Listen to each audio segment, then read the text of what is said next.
안녕하세요 여러분, 수호입니다. 오늘은 평소에 저한테 많이 들어오는 질문에 대해서 얘기를 할 건데요, 바로 싱가포르에서 집 구하는 거예요. 유학을 처음 오거나 이제 뭐 취직을 하게 되면은 싱가포르에 올 텐데, 싱가포르 처음 와보니까 어디서 살아야 될지 어떻게 구해야 될지 그걸 모르잖아요. 그래서 그거에 대한 얘기를 해보려고요.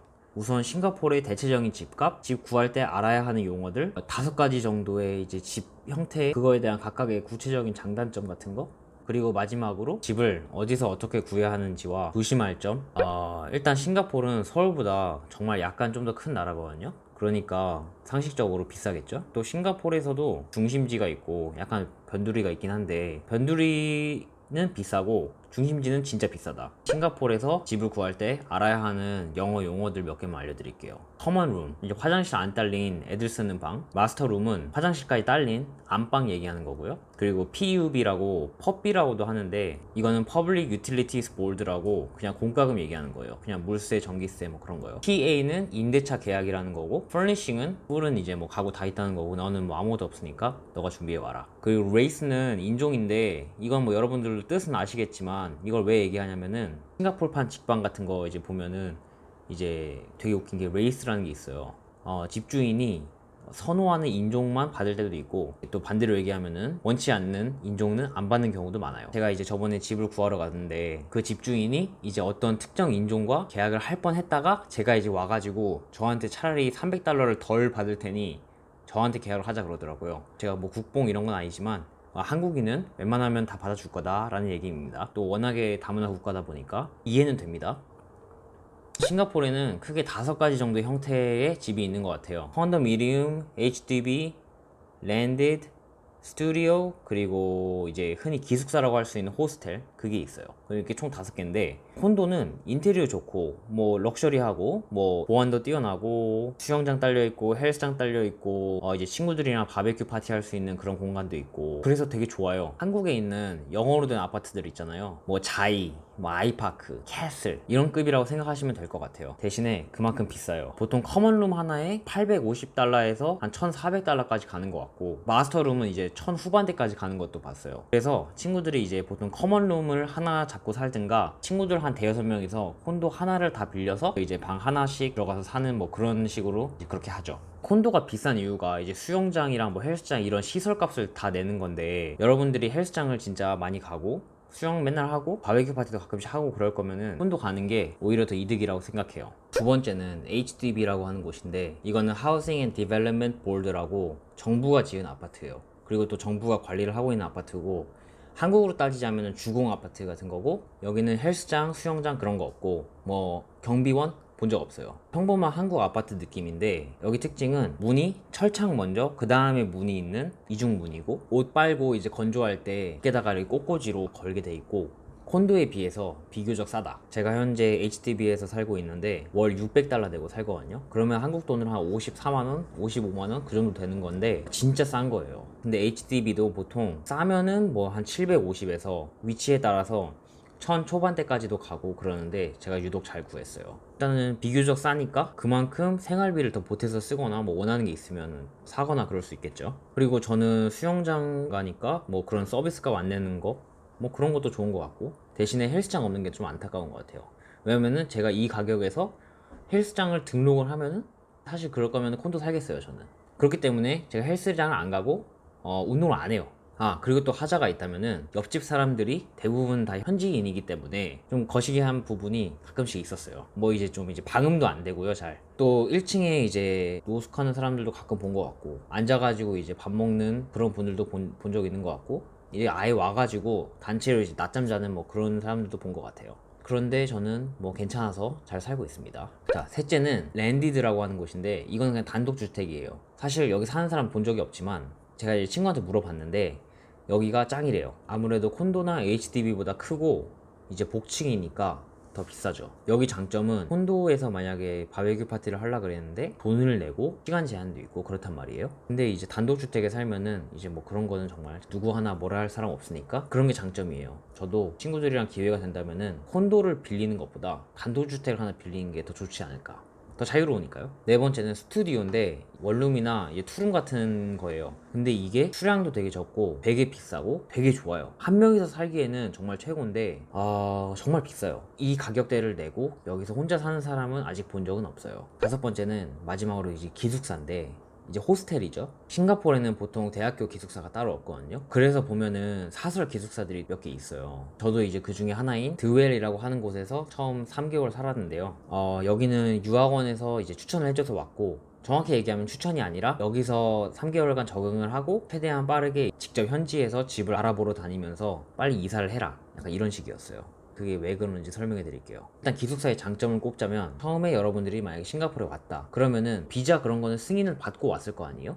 그렇긴 해도 딱 도착하자마자 다음날에 바로 이제 비자 카드를 받을 수 있는 건 아니잖아요. 최소한 한 1, 2주 길면은 뭐 한 달까지도 걸릴 텐데, 그게 없으면은 현지 집은 계약을 하기가 어렵다고 들었어요. 이제 그래서 보통 한국촌에 있는 사이트에 들어가서 싱가포르에 사는 한국인이 가지고 있는 집에 세를 내고 들어가는 경우를 많이 하는데요. 계약서를 똑바로 쓰고 그런 게 아니기 때문에 나중에 뭐 보증금을 돌려받거나 문제가 생기면은 좀 스트레스를 받을 수도 있어요. 어쨌든 좀 이따 구체적으로 얘기를 하도록 하고, 기숙사는 돈 관련된 거에 대해서 장난 안 치고 학비를 따로 내지 않고 이제 어린 학생들이 많이 사니까 뭐 안전하다고 할 수 있겠죠. 그리고 또 룸메이트가 있으니까 뭐 안 외롭고, 만약에 룸메이트가 외국인이면은 뭐 영어나 이제 다른 나라 언어들을 계속 할 테니까 뭐 그런 거에 대한 자신감도 붙을 테고, 그런 게 이제 확실한 장점이죠. 단점은 일단 혼자 쓰는 방이 아니라는 거. 뭐 누군가와 같이 살아야 되고, 심지어 룸메이트가 모르는 사람이고, 외국인이면 또 그거에 대한 스트레스가 또 따로 있을 거고, 또 인테리어나 시설도 되게 별로예요. 기숙사 건물 내로는 술도 못 들고 갔었고, 최근에 코로나 터졌을 때 보니까 기숙사에 살고 있는 학생들은 1시간밖에 외출을 못 하더라고요. 1시간 이상을 넘어가면은 뭐 문제를 삼는다 그러더라고요, 기숙사 측에서. 또 샤워 부스도 공용이고 화장실도 공용이니까 아무래도 찝찝하고, 또 주방이랑 냉장고도 공용이니까 간단하게 라면만 해 먹을 수 있지, 거기서 요리를 하려면은 재료를 사가지고 냉장고를 넣으려고 할 거 아니에요. 근데 냉장고를 여는 순간 이제 전 세계 나라의 그 냄새가 이렇게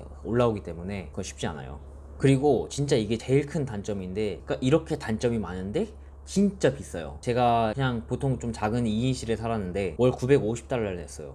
그렇기 때문에 저희 유학원에서도 잠시 거쳐가는 곳이다, 이렇게 얘기를 한 겁니다. 자, 그래서 이제 집을 어떻게 구하느냐, 크게 세 가지 방법이 있습니다. 첫 번째, 일단 한국촌이나 뭐 신꿀 같은 대표적인 한국 사이트에 들어가서 방을 구하는 거. 싱가포르에 사는 한국인들이 올려놓은 집들을 보면서, 주로 콘도예요. 마음에 드는 게 있으면은 가서 직접 보고 계약을 하면 돼요. 근데 여러분들은 보통 한국에서 이 영상을 보고 있을 거 아니에요. 여러분들이 직접 방을 가서 못 보는 경우에는 사진이랑 지도로 이제 위치 보면서 학교랑 얼마나 가까운지, 지하철 어디 있는지 이런 거 보면서 결정을 하셔야 되고, 결정을 하셨다. 근데 보통 여러분들이 한국에서 싱가포르에 있는 집을 계약을 하고 싶을 때는 도착하기 전에 아마 계약금이랑 보증금을 해가지고 같이 보내줘야 될 거예요. 이런 한인 사이트에는 집을 전체를 렌트해서 방 하나씩 세를 주는 사람이 올린 방이 있고, 이제 세입자가 자기가 나가기 전에 자신의 방을 내주기 위해서 올린 방이 있고, 혹은 세입자가 룸메이트를 구하는 경우가 이렇게 세 가지가 있어요. 자, 일단 한국촌의 장점, 한국어로 소통하니까 편하게 방을 구할 수 있다. 집주인이나 다른 세입자들이 한국인이니까 문화적 차이로 인해서 스트레스 받을 일이 없다.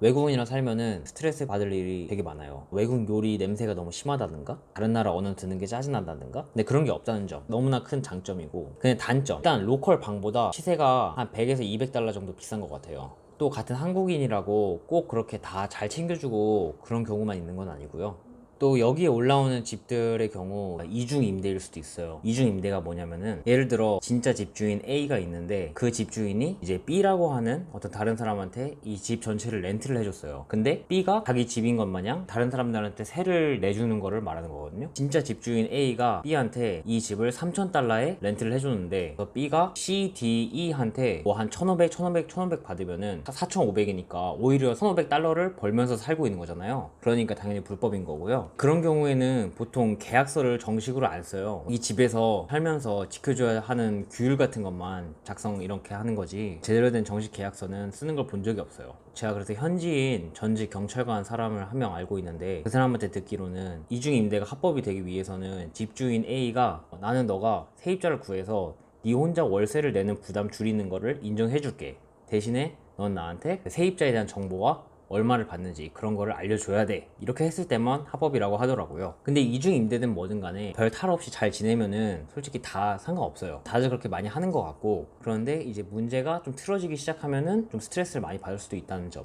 제 친구들 2명에 대한 썰을 한번 풀어볼게요. 일단 첫 번째 친구는 한국촌을 보고 집을 계약을 해서 이제 싱가포르에 가서 거기서 살기 시작했는데, 그 집에 집주인 아줌마가 한 명 있고 제 친구가 있고 다른 사람이 한 명 더 있고 3명이서 쓰는 집으로 알고 이제 간 거예요. 방 3개짜리 집이고요. 근데 알고 보니까 집주인의 딸이 거실에서 살고 있다고 했던 거예요. 그런 걸 공지를 안 해줬었고, 제 친구가 거실을 갈 때마다 뭐 화장실을 갈 때마다 주방을 쓸 때마다 계속 딸을 보다 보니까 이제 눈치도 보이고, 거실은 사실 없는 공간이나 다름없어지고, 또 이제 제 친구 방이 와이파이가 잘 안 됐었는데 그걸 집주인한테 항의를 해도 너가 데이터를 그냥 더 사서 써라 이런 식으로 나왔고요. 그래서 이 친구가 이사를 가려고 마음을 먹었는데 6개월 계약을 한 상태였는데 3개월밖에 안 지난 시점이었어요. 그래서 보증금은 포기하고 그냥 나오려고 했는데, 집주인 아줌마가 지금 나갈 거면은 월세를 한 달치를 더 내고 가라 한 거예요. 왜냐면 자기도 사람을 구하는데 시간이 필요하니까. 친구가 너무 스트레스를 받아서 좀 알아보니까 그 세입자랑 계약을 한 게 정식 계약서도 아니고 그러니까 법적 효율도 없죠. 오히려 그 아줌마가 이중 임대를 한 거라서 잘못은 그 아줌마 쪽에 있는 거예요. 물론 그 아줌마가 자기 진짜 집주인이랑 쪽으로 이렇게 대화를 했는지는 모르지만, 그래서 제 친구는 그냥 마음 편하게 이사를 나왔고, 이게 정식 계약서가 아니라서 가능했던 거고요. 이 경우를 보면서 느낀 게, 진짜 재수 없으면은 진짜 집주인이 이 세입자들은 도대체 뭐냐고, 나는 A 당신한테 이 집을 빌려준 건데 이 세입자들한테 빌려준 게 아니라고, 나가라 그러라고. 그러면은 돈 이런 거 돌려받는 거 그런 것도 없고 그냥 나가야 되는 거예요. 두 번째 친구는 저와 같은 기숙사에 살다가 한국촌을 보고 이제 다른 콘도로 이사를 갔는데, 주인 아저씨는 한국인 아저씨였고 그분의 와이프는 베트남 분이었어요. 그 두 분의 이제 아들이 한 명 있고, 근데 이 친구 별 트러블 없이 잘 지냈는데 한지 한 4개월쯤이었나 그때 그 베트남 와이프 분께서 바람을 펴가지고, 그 일로 인해서 이제 한국인 남편분이 화가 너무 많이 나가지고 제 친구 보고 너도 이제 다른 집을 알아봐야 될 것 같다고, 자기는 이 집 청산하고 한국으로 다시 돌아갈 거라고. 진짜 웃긴 얘기긴 한데 이 친구도 이제 정식으로 계약서를 안 쓰니까 이런 꼴이 나는 거죠. 마지막으로 이제 정식으로 하는 법을 알려드릴게요. 제가 알려드린 그 앱들을 들어가시면은 집을 찾아볼 거 아니에요. 2가지가 있어요. 이제 그 집주인 번호가 적혀 있는 게 있고 그 에이전트 번호가 적혀 있는 게 있어요. 집주인 번호가 적혀 있는 건 이제 집주인한테 바로 전화를 해서 집주인한테 가가지고 집을 보고 그냥 서로 이제 그냥 대충 계약을 하는 거고, 뭐 물론 에이전트를 그때도 낄 수 있지만, 에이전트 번호가 있는 경우에는 에이전트를 만나서 그 집을 보고 이제 그때는 정식으로 계약을 하는 거죠. 에이전트를 끼고 계약을 하게 되면은 에이전트비를 보통 한 달 월세를 준다 그러더라고요. 집주인이 아예 다 주는 경우가 있고, 아니면 집주인 반, 세입자 반 하는 경우도 있어요. 정말 정식으로 계약을 하고 그러실 거면은 참고하시라고 알려드린 겁니다. 오늘의 정보는 여기까지고, 제가 지금 생각나는 대로 막 질렀기 때문에 놓친 부분도 있고 틀린 부분도 있을지 모르겠네요. 이 영상 보고 도움이 좀 됐으면은 구독이랑 좋아요 좀 눌러주세요. But it's too late now. I remember you and me, and how careless we could Yeah. be. All day and all night we'd stay